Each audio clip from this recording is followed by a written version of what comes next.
Good morning, Thailand. My name is Alex, and I have some news updates from around the land of smiles for you today, this Tuesday, December 17th. But before we begin, please remember to like and subscribe. It really helps the channel out a lot. We're knocking on the door of 200,000. It would be great if you could help us push beyond that. Now, today we'll be talking about Thaksin Shinawatra's new role as an advisor to Malaysia's Prime Minister. His influence knows no bounds. Tougher alcohol laws that are set to be deployed in Thailand, and a little later, the repatriation of yet another death row inmate from Indonesia. But first, unfortunately, we have to go to Koh Phangan. Now, a tourist was found dead after a full moon party on the island. So a tourist was found dead near the Hin Song Kon 7-Eleven store in Koh Phangan on December 16th. Koh Phangan police and rescue teams responded to the scene at 7:20 a.m. and confirmed there was no signs of violence. The body was taken to Koh Phangan Hospital for autopsy, and authorities are awaiting further instructions from the embassy. The tourist carried a New South Wales driver's license under the name C. Boucher, 37 years old, though identity confirmation is ongoing. The investigation continues, with authorities ensuring cooperation with the embassy and adherence to international protocols. Tragic, and of course this was apparently in the wake of a full moon party. Unclear exactly, still awaiting autopsy, but that just kind of goes to show you, the suspicions are substance abuse, something along those lines. No signs of violence, right? So this is something that plenty of Australians come to Southeast Asia to get their party on. And unfortunately, sometimes it can end in tragedy. So you got to be careful, guys. And it's one of those things where if you are going to engage in a party like the full moon party, I mean, I was just at Wonderfruit, and you're going to do illicit things, you're going to do things that are very dangerous for your health, you got to employ some sort of buddy system, right? There's got to be somebody there who can get your back in case something goes horribly wrong, as it did in this case, because apparently the man was just on his own and just discovered, which is a very sad way to go and a very sad story. So condolences to the family. Nobody deserves this, that's for sure, especially when you're just trying to have a good time. But just another warning to be careful when you're out there having fun. Now, anyways, moving on to our next story, we have yet another tragedy. I'm trying to get them out of the way so we can get to the more light stuff a little bit later.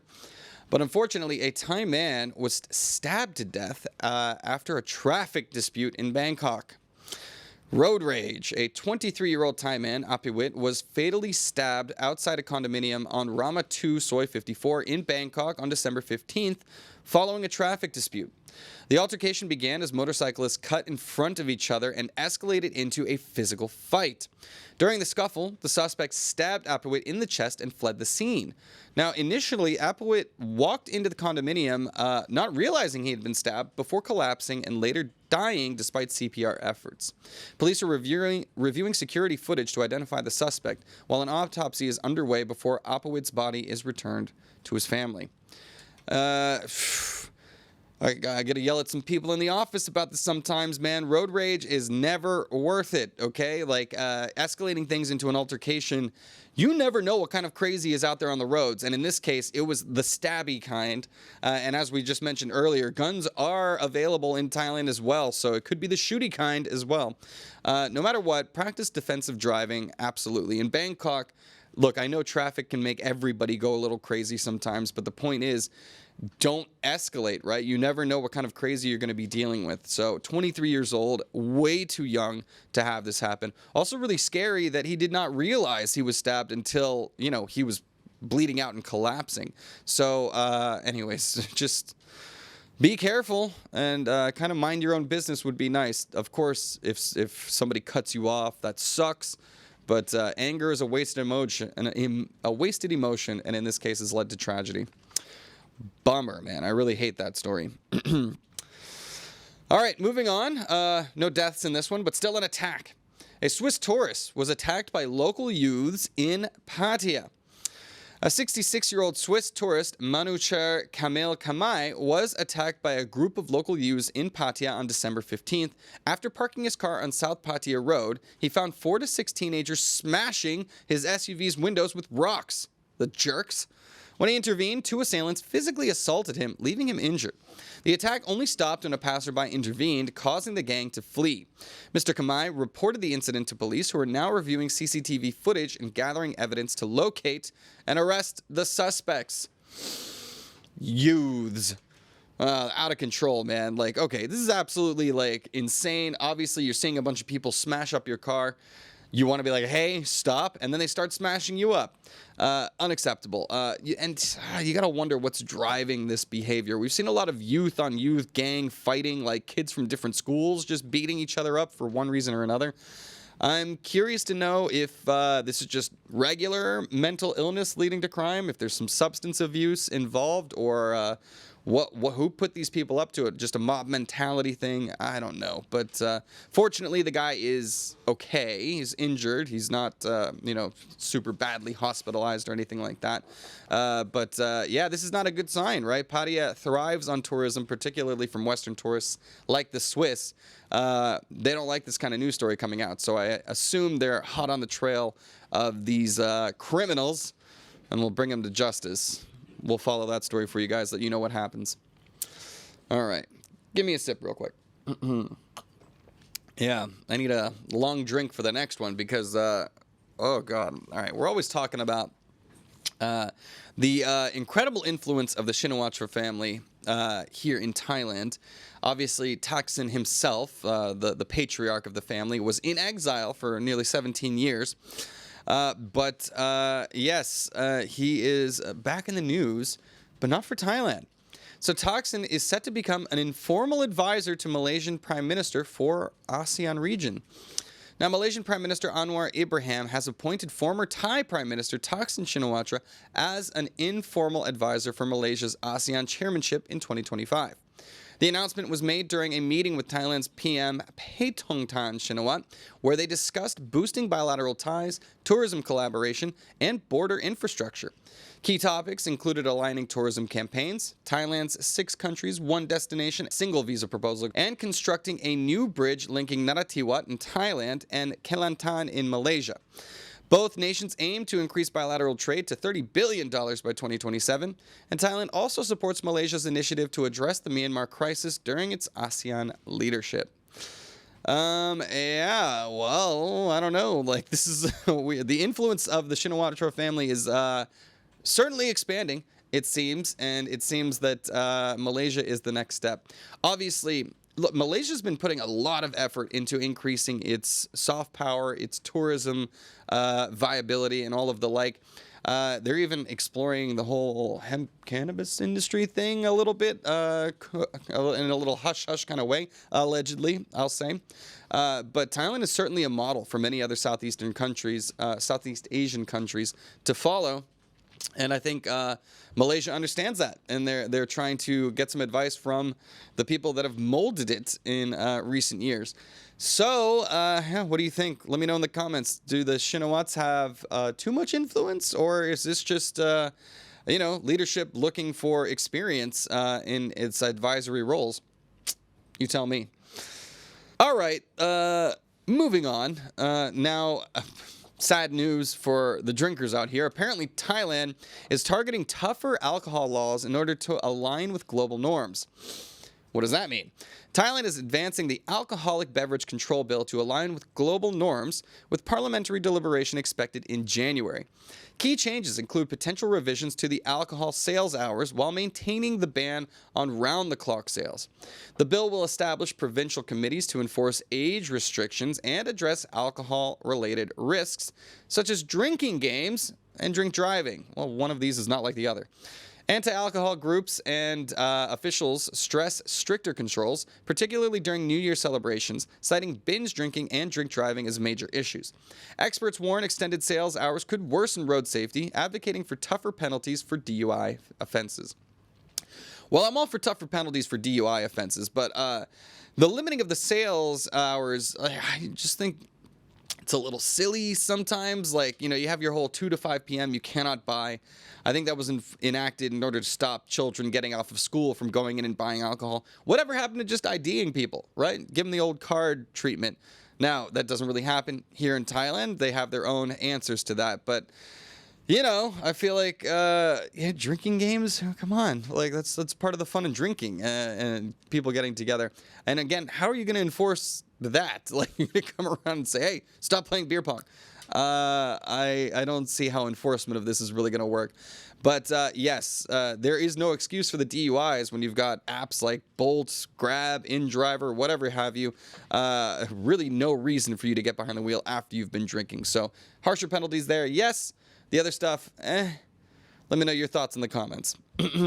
Anyways, moving on to our last story, finally, for Thailand, before we get into ASEAN.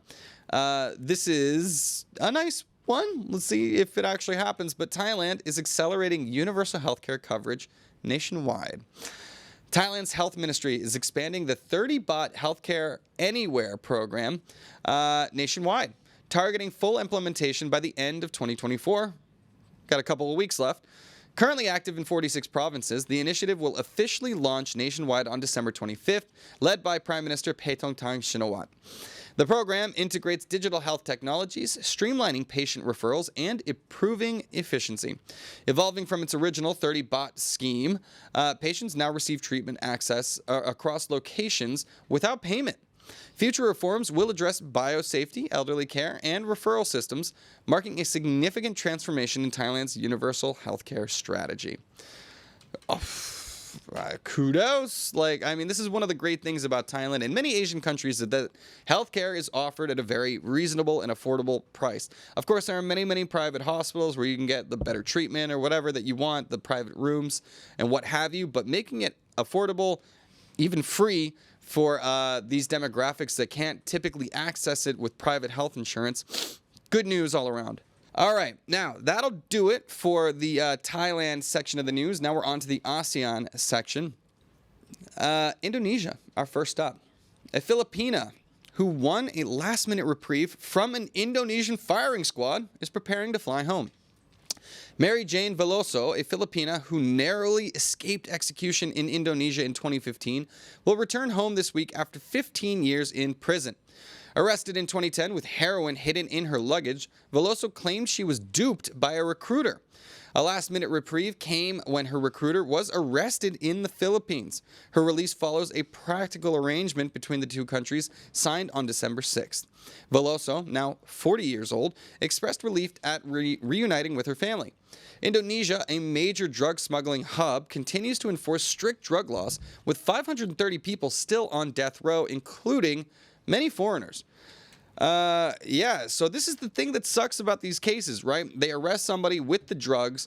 Most of the time, they're tricked into it. They don't know what they're doing exactly. They say, hey, just take, you're a courier. You just need to take this package over there. We'll pay you a lot of money. No worry about it. And then they don't know what it is. They don't open the package, and all of a sudden, they're arrested and being executed, okay? So this is one of the reasons I don't like the death penalty as enforcement for these things, because usually a lot of the people who are caught muling these drugs aren't even aware that they are mules. So, I don't think that that's a fair application of the law.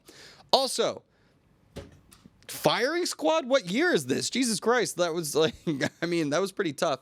And not only that, they decided not to execute her, and then they held her for another 9 years. I don't know. My heart goes out to her because they did arrest the recruiter. They did prove that she didn't know what was going on. So 15 years of this poor woman's life gone. Be careful. Don't be accepting those jobs. If it's too good to be true, it might just be.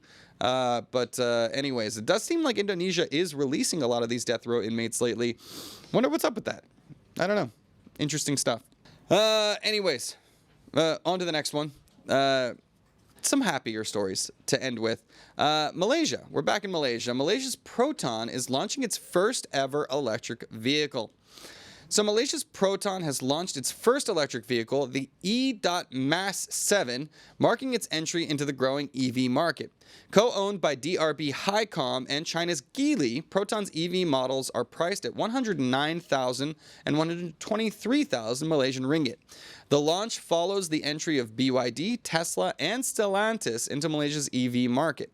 With a goal for EVs and hybrids to make up more than 20% of new car sales by 2030, Malaysia saw a 112% surge in EV sales in early 2024. Prime Minister Anwar Ibrahim expressed hopes for future local production and increased involvement of Malaysian firms in EV manufacturing. Yeah, cool. I don't know. It's like, so every Asian country appears to be getting in on this now. Obviously, China has been a massive supplier of cheap EVs. I think that's just a good thing. Tesla losing a little bit of its luster in terms of actual, you know, production. It seems like high-end EVs are giving way to many more low-end EVs where people can just afford to buy them, and now they're en masse. But yeah, good on Malaysia. Local manufacturing. This is something that all of the Southeast Asian countries are trying to do, get more high-tech manufacturing into their country so that they can develop their own technologies. And in this case, Malaysia has done so with their first ever EV vehicle. Is that like saying ATM machine? Anyways, you get it. But yeah, congratulations, Malaysia, on a bold new step forward. All right, now, look, I'll tell you, it was a little slow in the ASEAN region, so I had to expand to the greater Asian region, and today we are heading over to India and Sri Lanka. Now, Modi says India plans to supply LNG to Sri Lanka and connect power grids. India plans to supply LNG to Sri Lanka's power plants, connect their power grids, and lay a petroleum pipeline. Indian Prime Minister Narendra Modi announced during Sri Lankan President Anura Kumara Dissanayak's visit. Indian firm Petronet LNG will supply LNG to Colombo's power plants, while both nations aim to jointly develop offshore wind power in the Palk Straits, where India's Adani Group plans investments. India previously extended $4 billion in aid to Sri Lanka during its 2022 economic crisis, with ongoing discussions to finalize a debt restructuring memorandum of understanding. Liquid natural gas. Oops. Anyways, bad reporter. But the point is, Sri Lanka is in the wake of a massive overhaul of its politics. There was basically a revolution there recently, and it was very dangerous. So now these infrastructure projects are going to help it get back on track, make energy costs go down so that people can enjoy what is, what I have heard, a very beautiful country in Sri Lanka. So this cooperation between neighbors is a good thing, I think, in general. But yeah, Sri Lanka still owes India a lot of money, apparently. We'll have to figure out how they'll be able to pay that back because their economy is still kind of in a little bit of a shambly state. So time will tell. In any case, yeah. That'll do it. That's it for the news today here at Good Morning Thailand. You can always go to thetiger.com for more news updates throughout the day. We keep a whole bunch of articles going throughout the day so you can stay up to date on all things Land of Smiles. Also, head over to ASEANnow.com where you can join the conversation. Sign up for an account and be a part of the largest online expat community in Thailand and rapidly growing around the region. That'll do it for me, and let me get into the comments right now.